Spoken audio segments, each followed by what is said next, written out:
Hello, everybody, and welcome to another episode of Amplify Your Business. On today's show, we have CK Dhaliwal from Rapid Fire joining us to talk all things fun, I guess, entertainment-wise. How is it that businesses in that particular sector of our economy, how are they surviving through COVID? What have they done to pivot?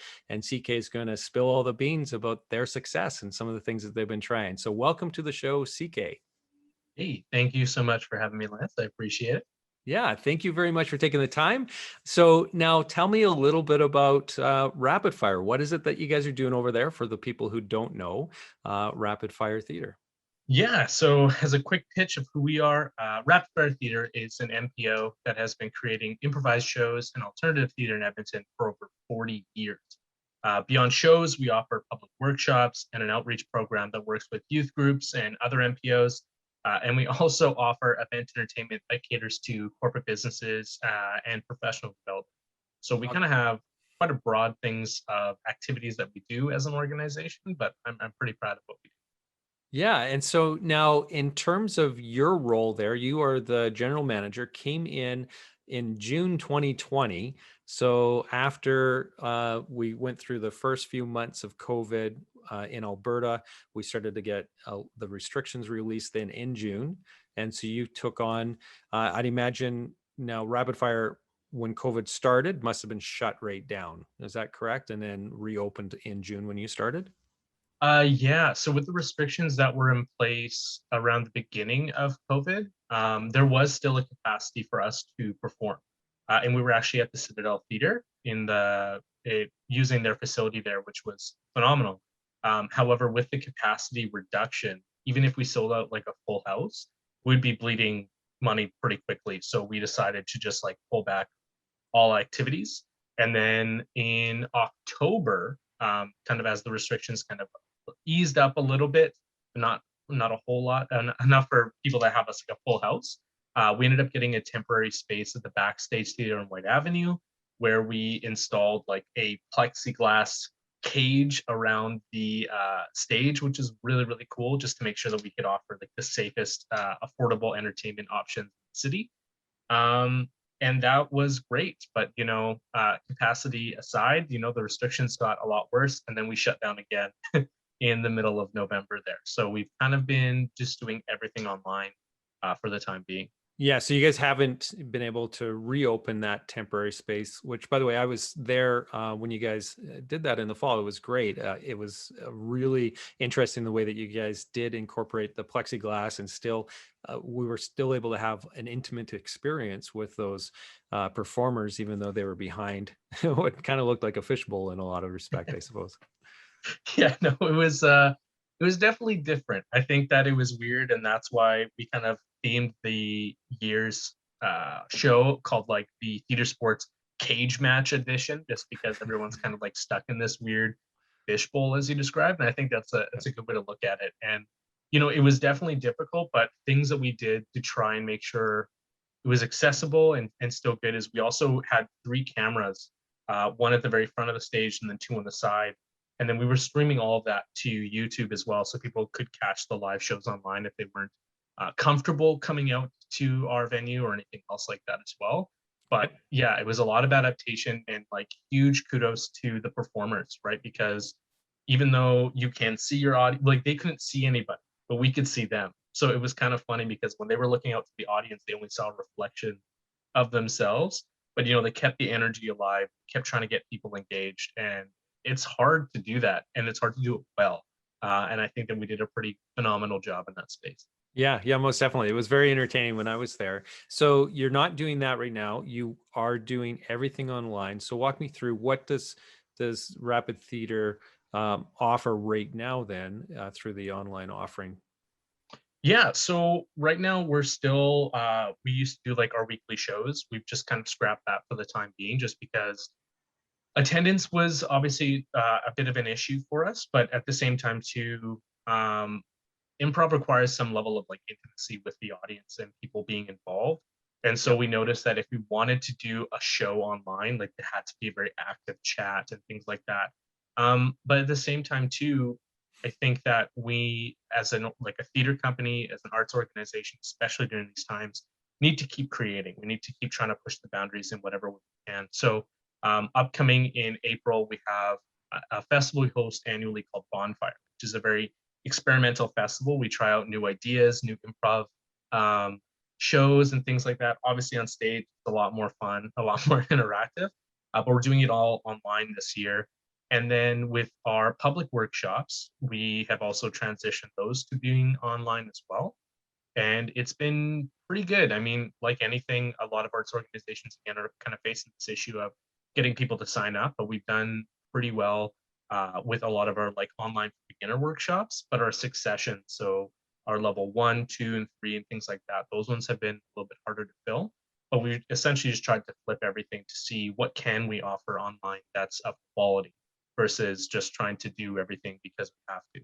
So pre-COVID, were you guys doing anything online at that time, or was it just all in person? It was all in person. Yeah. There was no, to my knowledge, not a lot of stuff streaming to additional sites. So even when we had our space in the Citadel, we weren't streaming everything public. This was more of a recent initiative that we realized it's a thing. And I think that even post COVID, I think it's still going to be an important factor for people to understand that, obviously a lot of that's still going to shift back to in person. That's kind of inevitable. However, people need to realize that like where we are right now in this digital landscape is we can't shy away from being online. It's a part of communication. It's part of how you stay relevant, and it's how you stay top of mind for your customers if you're not throwing ads out every 2 seconds to them. So yeah, I think that's a big part. Is just trying to stay in the game is our best option. Yeah, so this is going to be part of the reality. Always, probably the future is going to be some element is going to be online, whether it's live streaming it, whether there's different things that you're offering now that you've kind of honed some of these online skills and built a product that works online. Yeah, 100%. And a big thing that a lot of people don't like to do, but it's very necessary, is feedback. Getting feedback from people to understand what we can do better. So when we launched our first online for beginners workshop last year, one of the first things we did when we were done was I was like, we need to find out like how it was. We need to find out like what we can do better, just so that our next workshops kind of fill in those gaps of things we didn't do well. And the feedback we got was so incredibly positive. So for me, as kind of a marketing brain, maybe it's bad, but I'm always looking for failure. I need to look for where we messed up so we can do better. But a lot of the feedback we got was really, really warm and welcoming. And one person even uh, kind of brought into fact, they're like, I couldn't do a workshop in person. I don't feel comfortable doing it. I was really, really nervous. But the online for beginners workshop was like a great stepping stone. I felt comfortable. I was in my own home. Like it was really great for me. So yeah, like I said, like I think now is the time for testing and trying to find out what works. But being open to feedback is how we kind of succeed in this digital element. Yeah, definitely. You need that feedback loop. And so I'm really curious. There's a lot of businesses that don't have the creative, base that you guys would have with your team there at Rapid Fire.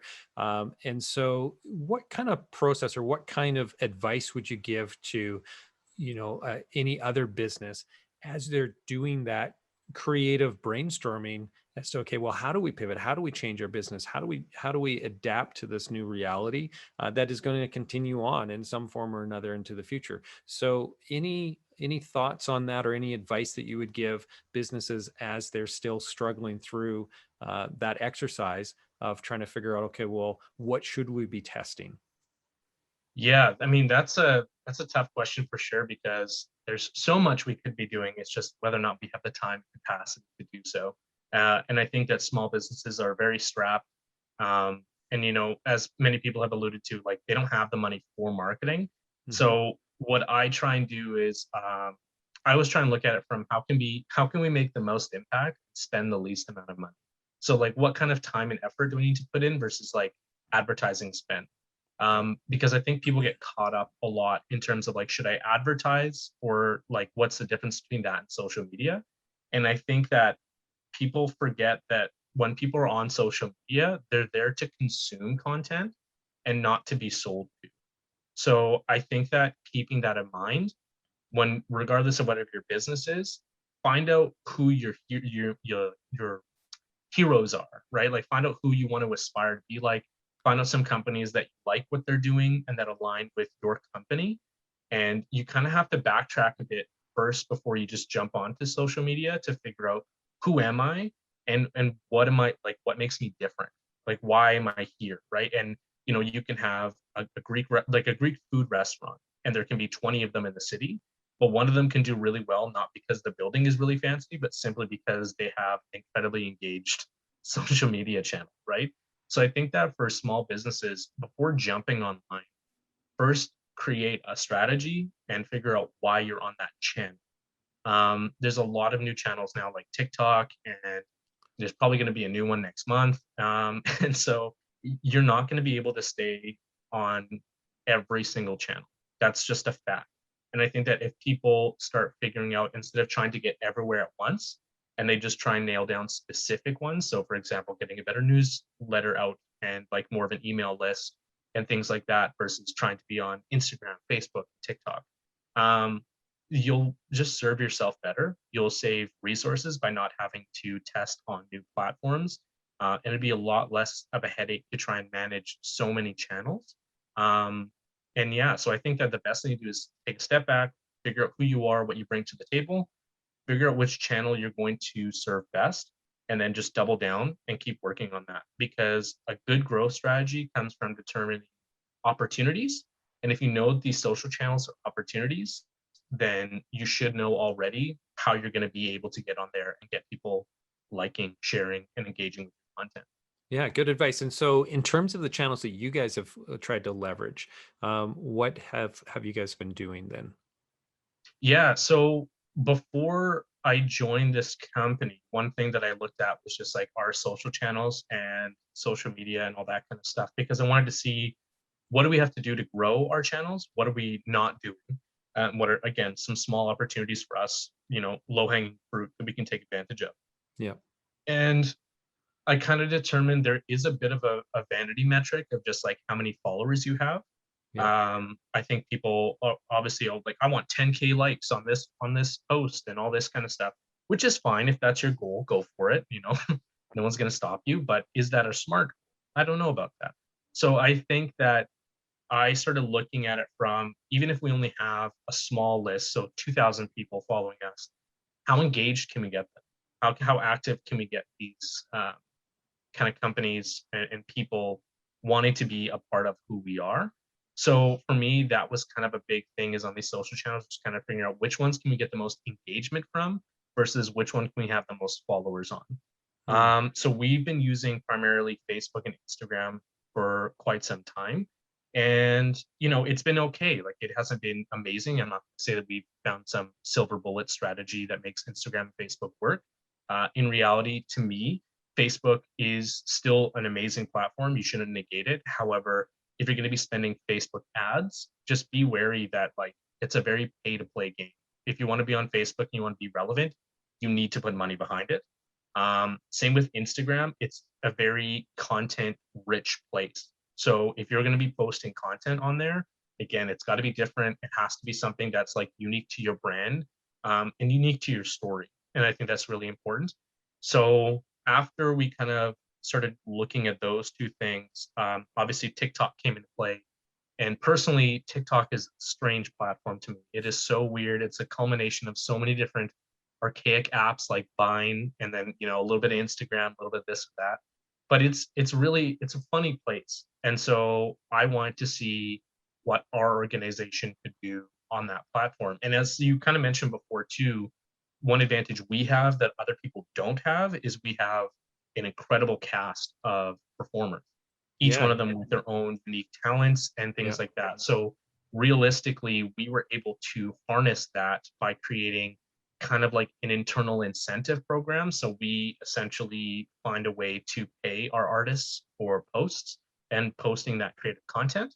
Nice. And that's our marketing spend, right? Like that's what we're spending marketing dollars behind instead of spending it on ads. And the So it's reason for this, almost sorry? like, sorry to interrupt, but it's almost like an internal influencer marketing strategy that you have, because you've have your internal creative talent that you are compensating then to create content for these platforms. 100%. Yeah. I think, Interesting. you've probably seen it on LinkedIn too. Everybody talks about like personal branding. Yeah. I really believe that there's going to be very weird shift in the future. Personal branding is so huge that you can have a company that has an account manager who's incredibly active and engaged on LinkedIn, and people will know more about that person than the company that they work for. Yeah. Right. And I think that that's very telling of how impactful one person can be in an organization of any size. So, and again, that comes back to who are you, what is your story, and what makes you different. And so I think that's going to be a very key thing in the future. But we've been dabbling on TikTok, and like I said, it's a weird platform. So like our thing right now, especially during this phase, is we have the capacity to test, figure out what platforms are engaging and what kind of content works on each one. And so we're just dabbling. We're really just trying to figure out what is working, what doesn't catch on, and then other advantages that you can take on TikTok that I think that you can't really do on Instagram is following trends, right? So if you go to the homepage on your TikTok screen, it'll tell you what's trending, what hashtags are like working. There's a really neat kind of collaboration feature, which I think plays really well with improvisation because you can duet with somebody, so you have their video playing and it could be just you reacting beside it. And I've seen horrible videos where it's like someone watching food and this person's making 1 to 2 comments on a minute-long video and it's got 200,000 likes and it's not even that funny. So Yeah. I'm just kind of like, okay, so like it's not always about the content being good. Sometimes it really is about how did they capture the attention and who did they kind of bite off of to get to this kind of hot spot. So I think it's something to consider for sure. Okay. So TikTok is becoming a bigger platform for you guys than in recent months. Yeah. Yeah. Yeah. Yeah. And are you also repurposing that content over in Instagram? Because I know you can share out the TikTok and Facebook, I guess too. You can share the TikToks into those platforms.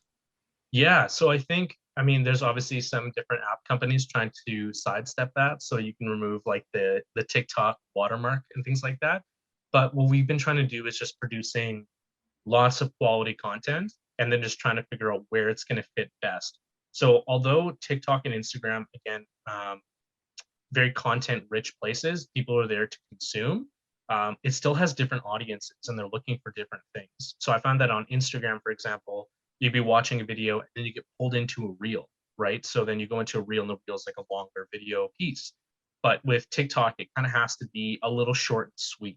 It has to kind of get right to the punchline of the joke. It has to kind of like hit home with something really quickly. So with some pieces of content, that's kind of that testing phase right now, is just figuring out what does TikTok need beyond the algorithm? What kind of stuff works on that platform versus Instagram? So where possible, we try and cross post, and especially if you are a small business and you don't have enough time or capacity to make content for all of your channels, you should be doing it. There's no real reason not to. I don't think you should go on Hootsuite and just mass send to everybody. Like messages still should be curated and cleaned up for each channel. But I think that you're just missing an opportunity to figure out what you're doing well if you don't at least try it on other channels too. Yeah. And I think, and this is, so you said a couple really good points there that I want to emphasize. And so the first one being that the content that you create is going to be somewhat specific to the platform if you have the time to curate the content properly for each platform, because each platform is slightly different in the way that people engage with it, the type of content that they like to consume within that platform. And so if at all possible, you're creating content for TikTok and TikTok alone, because the way that you engage is a little bit different there, the way that you structure that video. But in the absence of having the ability, which a lot of businesses don't have the ability to create the content in a lot of different formats, you're repurposing it. It's a good idea to repurpose it into these other platforms, because you just never know. You could get some good traction over on Instagram with those TikTok shares that you're going to be sharing over there. So yeah, and one thing I just wanted to add on to that. Sorry to dig so much into this, but Another thing, the reason why we're doing this is because I do believe there is some benefit for our business. Like I think posting content to get people to like your stuff, that's great. But like, what does this do in the overall scheme? So like for us, social media in the past has been a way for us to communicate, to tell people about like, hey, we're doing shows, come see our show, which is fine. But as I kind of mentioned earlier, like people don't want to be sold to, but you can kind of inadvertently sell to somebody by showing your worth. So for us, because we're an entertainment company, we need to focus more on showing people the quality that we provide with our entertainment versus just trying to be like, hey, like we have a show, you got to come see it, otherwise you're going to miss out. Because that doesn't like that scare those scarcity tactics don't really work as well unless you're like Yeezys or you're like a limited edition $1,000 item. We're a theater company that does improvisation for our entertainment purposes, right? So where we fit on that positioning is really important too. But I think that, yeah, people really need to get comfortable testing and figuring out, is this platform good for me? And is this good for my marketing strategy right now? So here's an interesting question that I have just with regard to your business now. So pre-COVID, when we had the ability to be in the theater, we had the ability to have those face-to-face interactions and watch your performers live in person and so on. It's a whole experience that's wrapped around that. So it's not just the entertainment, it's the night out, it's the dinner, it's the drinks, it's everything, the social aspect of it. Now, to capture that or carry that into the digital world, where you're online, and now it's just really the product of the performance now that you're delivering. So you can't wrap it around the rest of it. Now you're in a way competing with Netflix, you're competing with, well, TikTok. There's a lot of people that will just sit down and get lost for an hour in TikTok or more. And same thing with Instagram and so on. So is there's way more, I would think, competition for you in a way for now that the product has had to be changed. And it's just the wrapper that product has been placed within now, which is just in the digital realm. Walk me through that, or talk to me a little bit about how you are managing that, the reality that your competition now is different than what it once was. Yeah, I mean, that's the nightmare of the situation that we're in, right? We are Yeah. literally competing with every piece of online entertainment, which includes all streaming platforms, includes DVDs. Like, I mean, like anything that people are consuming on their TV is essentially a bit of a competitor of ours at this time. Um, and there's a lot of things that we do differently. So it's just about how you pitch the story and again, what makes you different. So, we're gonna have a tough time trying to compete against Netflix no matter what, right? I mean, the concept of Netflix and chill has now been ingrained into the minds and hearts of everyone across the globe. So, I mean, Yeah. we're already at a disadvantage because that brand owns a lifestyle, essentially. But I think what's important to note is you can press play and stop a show whenever you want. You can pick it at your leisure. You have full control. And that's so satisfying as a consumer. So, what we do that's different, at least this is what I believe, is our shows are a one-off, right? Like improv is one of those things where you watch it once, it will never happen in the same way ever. I mean, you Yeah. can have, a theme or a troupe that has a specific style. So you'll see the style kind of bled out throughout the production or the show. However, it's still a one-time deal. A one suggestion changes the entire pathway of a show. And so what we're trying to do is let people know that one, it's a unique experience every single time. But on top of that, too, your involvement as a participating body in the show can change how everything plays out. So it's really about how we storytell that and how we kind of explain those differentiators there. But, Mhm. from an advertising perspective, we're not going to be able to compete with them. So instead of even trying to compete with a large franchise or large streaming company, I think that it's best for us to just double down on what we know works for us and what we know we're good at, and then just finding a better way to communicate that to people about why this is still a unique experience. And like I said, I think people want to feel like they're part of something right now, especially because they don't really feel like they're connected with their friends and family at this time. Like even if you're calling somebody, it's not the same as going and meeting up with somebody for like a nice walk or anything else like that, right? So really shifting gears and saying you have creative control right now, or at least you're part of the show. What do you want to bring to us, and we'll make it work. And I think to me that's exciting. Like I like that kind of stuff, but that's not for everybody.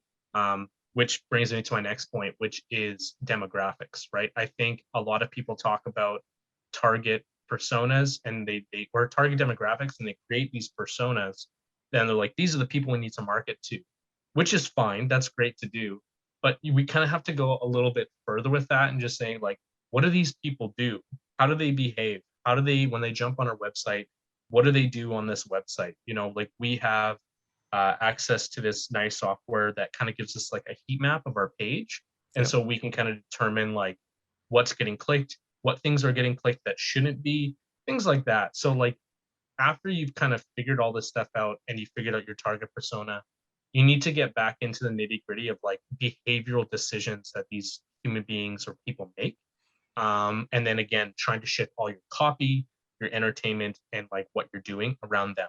Because even if you can capture that small group of people of, let's say, 100 people, if you get 100 people that are devoted and love your brand, then the lifetime value of that exceeds itself, right? So Yeah. just something to consider. Yeah, yeah. And so it's really about building the tribe, right? And that's what you were referencing with regard to the organic versus paid, and just making sure that you're not looking at the vanity metrics. So followers doesn't matter as much if they're not engaged. And so the engagement is the tribe, and really trying to make sure that you're using a good content strategy to build out enough compelling content that your tribe is going to want to engage and interact with that, and then follow you along on that journey. And that Yeah. sense of belonging, I think, is extremely relevant, especially I think more so now than it has ever been, because we have been so isolated from so much through the COVID lockdowns, right? And so that has created this gap, and like it's just not being served, that need to be connected to others and connected to something.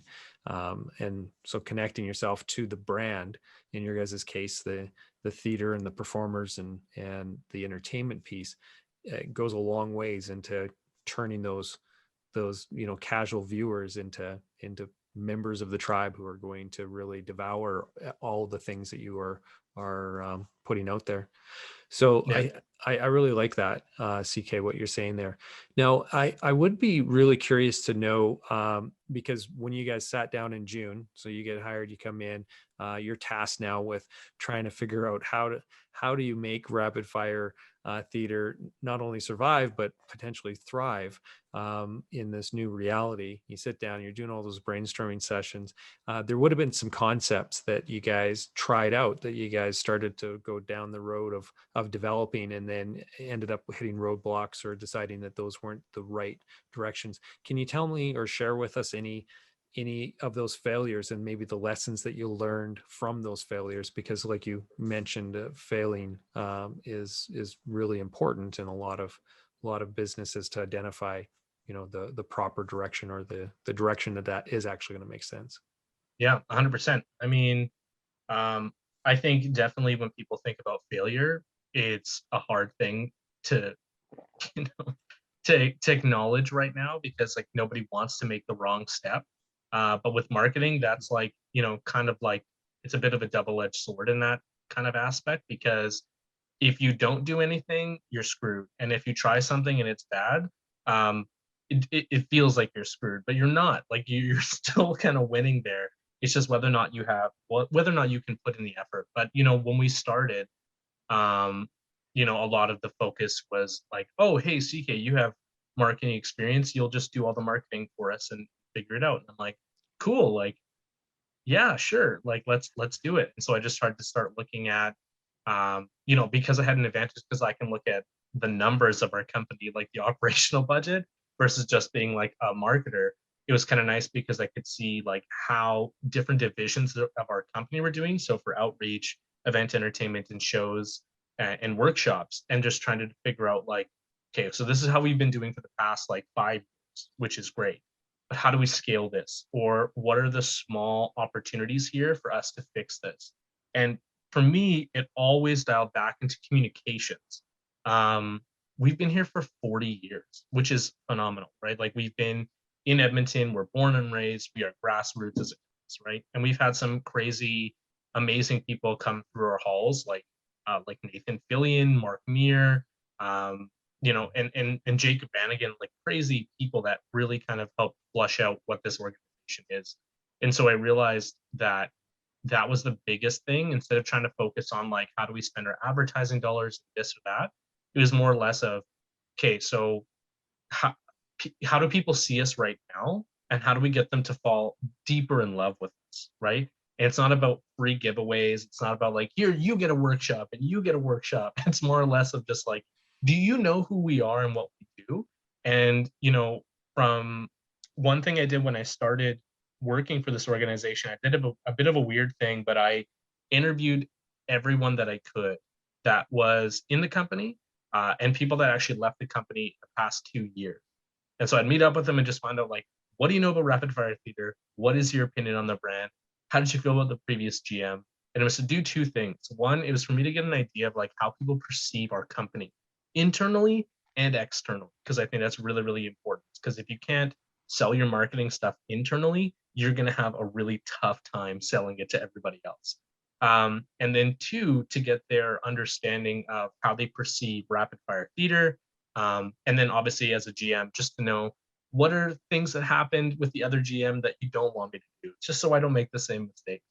Um, and after I kind of flushed that out, I realized that was the biggest issue. People had been donating to RFT for years, and some of them still had no idea that we have like an outreach program.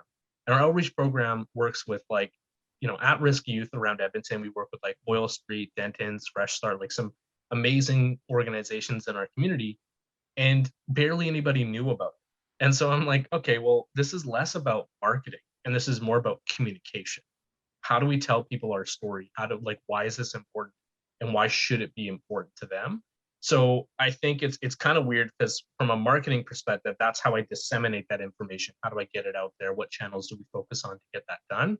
But I think that I just really need to figure out, what is this brand? What do we provide to the community beyond our mission statement? And how do we reinforce that messaging over time to snowball and let people know that we exist? And so I think for me, that was like the biggest thing right out of the gate, was just trying to figure out, how do I tell people about our story better, and how do I get everybody engaged? And then the other thing was growing our email list. I think that's, any business should have something like that in the back of their minds. It's how do they keep in contact with people? So again, maybe with restaurants, it's just being like, every time somebody buys food, you want to try and find a way to capture their email so that you can send them new offers in the future and get them as returning customers. That same concept should be applied to what we do, but it's hard because how do you grow an email list when you have not a whole lot to offer, right? So we've been trying to fill it in with other things. Part of it too is reaching out to sponsors, reaching out to companies like Oodle Noodle, who've been helping us out quite a bit, and like finding out like, hey, if you give us some cash this year, we'll put you in our newsletter, we'll put you on our show banners, we'll put you kind of all over the place, and figure out who you can partner with, to get that messaging and that communication out and align with other people. So yeah, when I started, that was the first thing, was just trying to figure out, before I try and create this elaborate marketing strategy and this marketing budget that allocates X amount of spend per month. It's like figuring out why we're even doing this to begin with, and what is more important to our end consumer. A 25% discount to our shows, or, a hard selling story about like why we exist, why we're a nonprofit, and how we benefit the community. So for me, it was kind of, yeah, it was kind of a thing of just like, before I start marketing, I need to know why we're here. Hmm.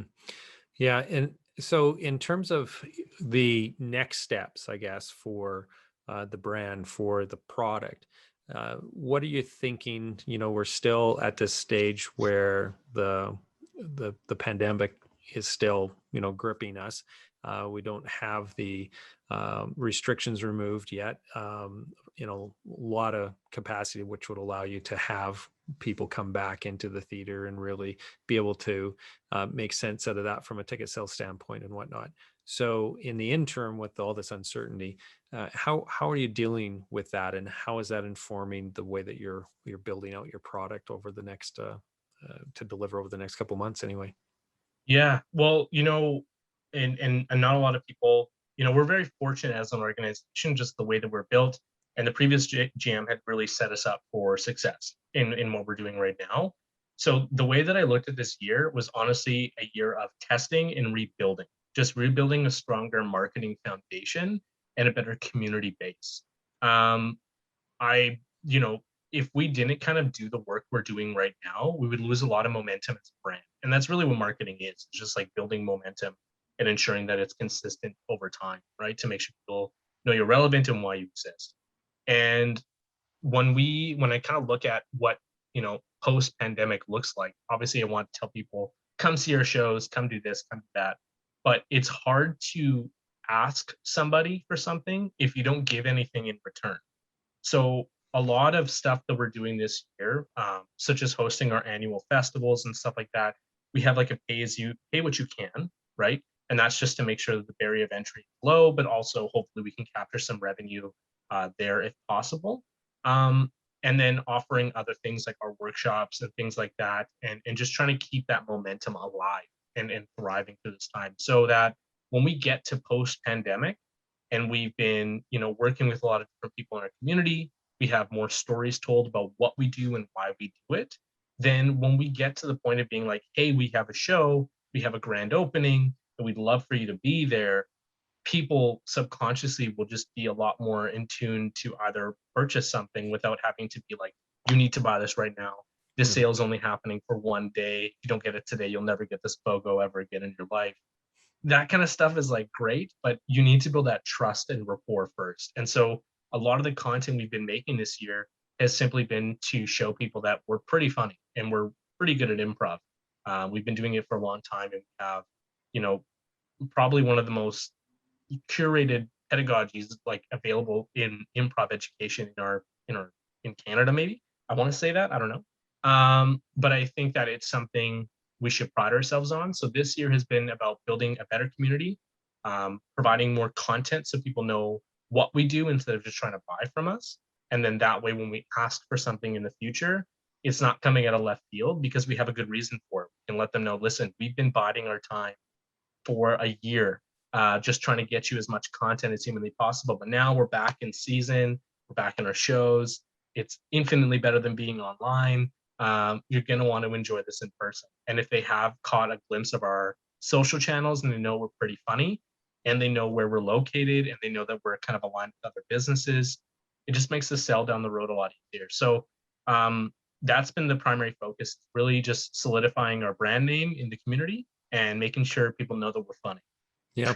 Yeah. And I think that's a really wise strategy, really doubling down on that, because like you said, it's going to be infinitely better when people can come and watch you in person. And so if they are still following or engaged, and you're building that foundation, and you're getting your communication processes worked out, and you're building that content strategy in TikTok and Instagram and Facebook, and you're still, surviving, once you have the ability to really showcase the product the way that it's best consumed, it's just going to naturally turn into a much greater surge of business than as soon as we come out of that. And I think for businesses like yours in the entertainment, but even in the food service industry, and a bunch of other, face-to-face kind of industries, there is such pent up demand that when we come out of this, I think you guys are just all going to be really, really busy, because there's going to be so many people that are going to just be wanting to get out and do something. And so I encourage you to have some strategies in place in terms of, okay, well, how do we take what we know is going to be the tsunami of demand that's going to come at us? How do we position ourselves to be able to accommodate as much as that as we can, but then also pull them into the tribe, right? So it's not just a one and done; it's Yeah. pulling them into the tribe. Yeah. So obviously lots of things to think about as you're going forward, in addition to what you're trying to deal with on a day-to-day basis now. But that's the role of the GM, right? That's life, baby. That's what keeps this fun. And if things are spicy, that means you're on the right track. Okay, well, thank you so much, CK. I really appreciate you taking the time today to come in and talk to us a little bit about Rapid Fire Theater, what you guys are doing over there, some of the successes, some of the lessons that you've learned. I'm sure that there's going to be people in the audience for our show that are going to enjoy that and are going to be able to walk away with some advice or some things that they can now apply to their business, and a different way of thinking through things, especially in that social media aspect of it, and building the tribe, and really focusing on content, which is so important now, because some of those other strategies, like you said, the hard selling and so on, it just doesn't work in today's world anymore, not nearly as well. So for everybody else out there who are watching or listening to this episode, if you're looking for any other episodes, head over to amplimedia.com/amplify, and you'll find our archive there.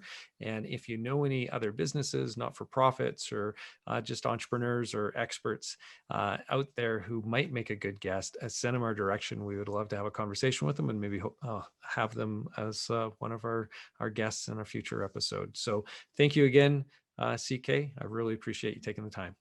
Yeah, thank you so much for letting me be here. And if anybody wants to get in contact with me, please feel free to reach out. I told Lance before I talk too much, but I love talking to new people and just talking strategy and just trying to help out where I can. So feel free to use me as well. And how would they reach out to you? Yeah, you can reach out to my email, which is gm@rapidfiretheater.com. Or search me up on LinkedIn, just CK, just like Calvin Klein, and Dhaliwal, and reach out. We'll chat. Awesome. And obviously they can follow you guys and find Rapid Fire Theater over at Instagram, Facebook, and TikTok. as well as TikTok. And so what's the handles there? Do they just search Rapid Fire Theater and they'll find you? Yes, at Rapid Fire Theater for Instagram, and for Twitter, it's at Theater Sports, and for TikTok, it's at Rapid Fire Theater. Okay, perfect. Thank you again, everybody. I hope you enjoyed the episode. Stay safe, and we'll see you in the next one.